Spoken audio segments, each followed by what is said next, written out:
بسم اللہ الرحمن الرحیم۔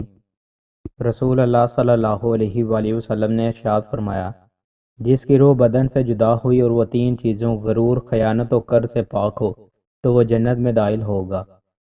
رسول اللہ صلی اللہ علیہ وآلہ وسلم نے ارشاد فرمایا، جس کام کا میں تمہیں حکم دوں اس پر عمل کرو اور جس سے منع کروں اس سے باز رہو۔ رسول اللہ صلی اللہ علیہ وآلہ وسلم نے ارشاد فرمایا، اس شخص کے لیے جنت کی بشارت ہے جس نے اپنی زبان پر قابو پا لیا ہو، اپنی غلطیوں پر اشک بہاتا ہو۔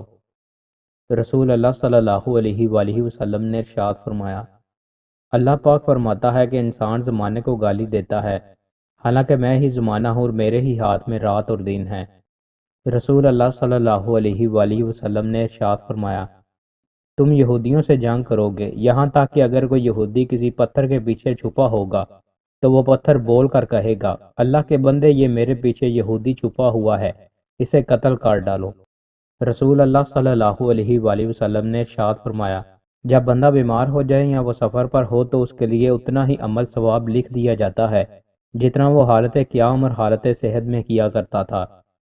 رسول اللہ صلی اللہ علیہ وآلہ وسلم نے ارشاد فرمایا، کوئی شخص ایسا نہیں جو جنت میں داخل ہونے کے بعد واپس دنیا میں لوٹنے کی خواہش کرے، اگرچہ اسے دنیا کی ہر چیز دینے کی پیشکش کر دی جائے، مگر شہید وہ 10 بار یہ چاہے گا کہ دنیا میں واپس آئے اور اسے قتل کر دیا جائے۔ یہ سب کچھ اللہ کے ہاں اپنے اعزاز اور اکرام کو دیکھنے کی وجہ سے ہوگا۔ رسول اللہ صلی اللہ علیہ وآلہ وسلم نے ارشاد فرمایا، بیٹھ کر پڑھنے والے کی نماز کھڑے ہو کر پڑھنے والے کی نماز سے اجر و ثواب میں آدھی ہوتی ہے۔